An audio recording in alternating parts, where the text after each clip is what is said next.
अस्सलाम वालेकुम, कैसे हैं आप सब। उम्मीद है बिल्कुल ठीक ठाक होंगे। आज हम बात करेंगे एक बहुत ही खूबसूरत फिलोडेंड्रॉन प्लांट के बारे में। इस प्लांट को फिलोडेंड्रॉन सैल्यूम के नाम से बुलाया जाता है। इसके बहुत सारे फिलोडेंड्रॉन की बहुत सारी वैरायटीज़ होती है, बहुत प्यारी प्यारी होती है। और आप देखेंगे ये फॉलिज प्लांट्स होते हैं, इनके लीव्स बहुत खूबसूरत होते हैं और हर लीव्स का स्टाइल बहुत चेंज होता है। और मेरा ये प्लांट बहुत सालों से मेरे पास है। बहुत बड़ा इसका एक मदर प्लांट था जिससे मैंने बहुत सारे प्लांट बनाए और बहुत ईजीली ये प्लांट अपने घरों में ग्रो कर सकते हैं। अगर आप नर्सरी जाते हैं तो नर्सरी से इसका एक प्लांट ले आइए, उसके बाद आप इसके बहुत सारे प्लांट तैयार कर सकते हैं। अच्छा, ये प्लांट बहुत जो बिगिनर्स होते हैं उनके लिए तो बहुत ही अच्छा है। बिल्कुल भी केयर नहीं मांगता है, सिर्फ आप उसको पानी दे दें और ये ग्रो करता रहता है। ना इसको बहुत फर्टिलाइज़र की ज़रूरत होती है और बहुत ईजीली ये बस ग्रो करता रहता है। अच्छा, हम बात करते हैं, सबसे पहले हम बात कर लेते हैं कि इसको हम किस तरह के पॉट में लगाएं। आप इसको किसी भी तरह के पॉट में लगा सकते हैं, छोटे से छोटे और बड़े से बड़े पॉट। लेकिन अगर ज़रा बड़ा पॉट लेंगे तो फिर बहुत अच्छा रहेगा, क्योंकि देखिए बड़ा फैलता है, ये काफ़ी स्पेस लेता है। अब आप देखिए कि मेरा ये यहाँ से निकला है और बिल्कुल आप ये देखिए कैसा होता हुआ और कितनी इसने स्पेस ली है। मैं अब इसको बड़े पॉट में लगाऊंगी और फिर मैं इसको कोको कॉयर की स्टिक के साथ चढ़ा दूँगी ताकि ये ज़रा ऊँची ऊपर की तरफ जाए और नीचे के कुछ लीव्स कट कर दूँगी। इसको इस तरह से करूँगी।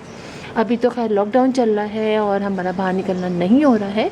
और जो मैं कोको कॉयर की स्टिक्स लाई थी वो मैंने अपने दूसरे फिलोडेंड्रॉन के प्लांट के साथ लगा दिए, इसलिए अब मेरे पास तो कोई भी नहीं है। तो इसके लिए बड़ा पॉट लाऊंगी, कम से कम 10 से 12 इंच का पॉट। 12 इंच का पॉट इसके लिए बहुत अच्छा रहेगा, इसलिए कि इसकी बहुत सारी लीव्स जो है वो रूट्स निकलती हैं, नीचे की तरफ जाती हैं, उससे भी ये स्टैंड कर जाता है, खड़ा हो जाता है। अब आप देखिए कि इसके लीव्स देखिए कितने अच्छे हो रहे हो, कितने नीचे तक देखिए इसके लीव्स आए हुए हैं। और प्लास्टिक के पॉट में लगाने के बाद मैं इसको बहुत ज़्यादा पानी नहीं देती हूँ। वैसे भी ये प्लांट जो है बहुत ज़्यादा पानी नहीं मांगता है, बस आप नॉर्मली पानी डालिए, देखिए खुश्क हो जाए तो पानी डाल दीजिए। सॉइल इसमें आप सैंड की मिकदार ज़्यादा लीजिए ताकि अच्छी वेल ड्रेन सॉइल बन जाए इसकी, चूँकि जिसका फिर अगर हम नहीं सही से इसको पानी अगर ज़्यादा पानी डाल देते हैं तो फिर इसके रूट्स जो है वो रॉट हो जाती हैं। अच्छा, इसको डिवाइड करने का तरीका भी बहुत आसान है। इसकी एक के बाद एक इसके प्लांट साइड से निकलते रहते हैं, उससे भी आप इसको कर सकते हैं और कटिंग के ज़रिए भी कर सकते हैं। आप ये देखिए कि ये जो मेरा प्लांट है, ये देखिए इसको मैं कुछ बॉन्साई का शेप देने की कोशिश कर रही थी। बहुत सारी प्लांट्स को मैं बॉन्साई का शेप दे रही हूँ, वैसे मैं आप लोग को वीडियो भी दिखाती रहती हूँ। जो 2-3 प्लांट्स के तो मैंने काफ़ी अर्से से शुरू कर रखी हैं और अब इसको 2 से 3 साल हो चुके हैं बॉन्साई करते। आप ये रूट्स देखिए, बड़ा यूनिक से लगता है। ये देखिए इसकी मोटी स्टेम, ये यहाँ आइए, इसके सारे साथ साथ के जो बेबीज़ निकले थे वो हमने कट कर दिए और अब आप देखिए ये इस तरह ऊपर आया हुआ है, कोको कॉयर के स्टिक के साथ लगाया हुआ है। इसके लीव्स थोड़े छोटे हैं, चूँकि ये मैंने छोटे पॉट में लगाया हुआ है। इसके रूट, इसकी जो स्टेम जो आप लीव्स हैं वो थोड़े छोटे हैं। लेकिन अब मैं सोची हूँ कि इसको सही से करके जो उसका पॉट होता है बॉन्साई का, उसमें लगाऊँ तो फिर ज़रा सा और अच्छा लगेगा। वैसे लग बहुत यूनिक सा रहा है, देखिए डंडी से पूरी आई हुई है, रूट सारी आप देखिए नीचे की तरफ इसकी गई हुई हैं, कुछ अंदर चली गई हैं। और ये तो बहुत इजी टू ग्रो प्लांट है और लगता बहुत प्यारा है। लीव्स इसके बहुत अच्छे होते हैं और उसका केयर करते हैं, मतलब हम उसको सही जगह पर रखते हैं सही तरीके से। तो आप देखिए कि इसके लीव्स कितने बड़े बड़े हो जाते हैं। देख रहे हैं आप इसके लीव्स कितने बड़े बड़े से हुए हैं। तो इसको आप इसको डायरेक्ट सनलाइट पसंद नहीं होती है। आप इसको इस तरह रखिए, यहाँ से छन किया है, सिर्फ एक होता है ना 2 से 3 घंटा हमने डायरेक्ट सनलाइट रख दिया। याद रखिए फिलोडेंड्रॉन के प्लांट्स को डायरेक्ट सनलाइट पसंद नहीं होती। छन के अगर आ जाए तो ठीक है, इस पर भी छन के लाइट आती है। मतलब ये कि जहाँ मैंने रखा है कुछ बड़े प्लांट्स के दरमियान में, तो सुबह के टाइम पे हल्की सी लाइट इसके ऊपर आती है पत्तों के दरमियान में से और फिर वहाँ से मूव कर जाती है। और पानी भी बहुत सारा नहीं डालती हूँ मैं, नॉर्मल चेक करती हूँ, जो कि प्लास्टिक के पॉट में लगा हुआ है, नीचे होल किए हुए हैं, चेक करती हूँ तो पानी डाल देती हूँ, लगता है खुश्क है तो पानी डाल दिया। और ये कि और मैं कुछ भी नहीं, फर्टिलाइज़र भी इसमें मेरा ख्याल है अब तुमसे मैंने लगाया है 3 से 4 दफ़ा इसमें फर्टिलाइज़र डाला है, वो भी मुट्ठी भर के जो मैं गोबर की खाद डालती हूँ मैं डाल दिया। ये ऐसे ही इसमें ग्रो कर रहा है और कितने सालों से ग्रो कर रहा है और बहुत ज़्यादा बड़ा नहीं हुआ है। वैसे इसलिए भी अच्छा लगता है कि बहुत ज़्यादा बड़ा होने में 2 साल तो इसको हो गए होंगे। साइड में कुछ बेबीज़ निकले थे वो मैंने निकाल दिए और बीच वाला ये मैंने रहने दिया और ये बड़ा भी नहीं हुआ। अक्सर आप लोग कहते हैं कि हमारा प्लांट बड़ा नहीं हो रहा, देखें मेरा भी नहीं बड़ा हुआ, लेकिन बस ये बेबीज़ निकलते रहे वो मैंने साइड से निकालती है। लेकिन लीव्स इसके बहुत प्यारे और ये फैलता भी बहुत है। आप देखिए कितना इधर से उधर फैल रहा है ये।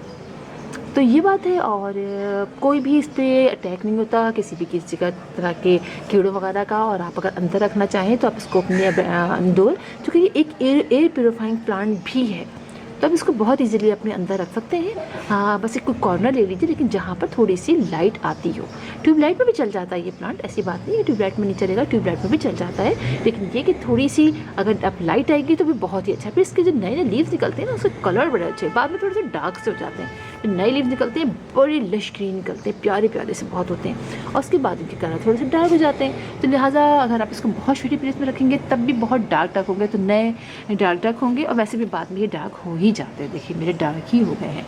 और ये वाला भी मेरा ऐसे ही जगह पे रखा हुआ है जहाँ पर थोड़ी सी देर के लिए छनकर लाइट आती है, बस इस तरह से। उसके लीव देखिए निकलने का स्टाइल बड़ा अच्छा है। ये देखिए इस तरह से ये खुलता है और उसके बीच में से एक नया लीव निकलता है। ये देखिए ये लीव नया निकला हुआ है, ये थोड़ा सा है ना ग्रीन सा, उसके बाद ये थोड़ा डार्क ग्रीन कलर का हो जाता है, पहले थोड़ा सा लाइट ग्रीन कलर का होता है।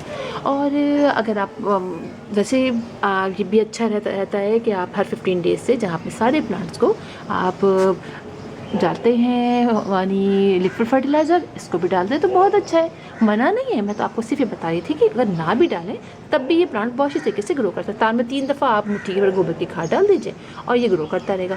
और ये सारे जो इसके रूट्स हैं, अगर आप इसको जो है ये सब कोको कॉयर में आप इसको कर दें तो कोको कॉयर में सब इस साथ स्टिक हो जाती हैं, तब भी ये खुद स्टिक करता पकड़ता ऊपर चला जाता है, काफ़ी ऊपर चलाता है। मैंने इसके बहुत बड़े बड़े प्लांट देखे हैं और ज़मीन पर तो बहुत ही खूबसूरत लगता है। ये एक कोने पर लगाते हैं जहाँ धूप ना आती हो, वहाँ पर ये ऊपर चलता चला जाएगा और बहुत फैल जाता है। और इसकी जो रूट्स होती हैं यहाँ से होती हुई दूर तक जाके वहाँ से अपनी एनर्जी लेती रहती हैं, तो बड़ा खूबसूरत हो जाता है, बहुत प्यारा हो जाता है।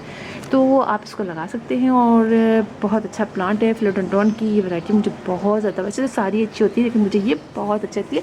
इससे कि जो प्लांट बहुत ईजी टू ग्रो होता है ना, किसी जगह भी चल जाए बहुत इजीली, ना आपको बहुत पानी की टेंशन हो ना किसी चीज़ की हो, तो प्लांट वाकई में लगता है बहुत अच्छा है। तो आप इसको बिल्कुल लगा सकते हैं कि और जब लॉकडाउन ख़त्म हो जाए तो आप ज़रूर जाके अपने नर्सरी में विज़िट कीजिएगा, तो इस प्लांट को आप ज़रूर कोशिश कीजिएगा लेकर अपने घर में आएँ और लगाएँ।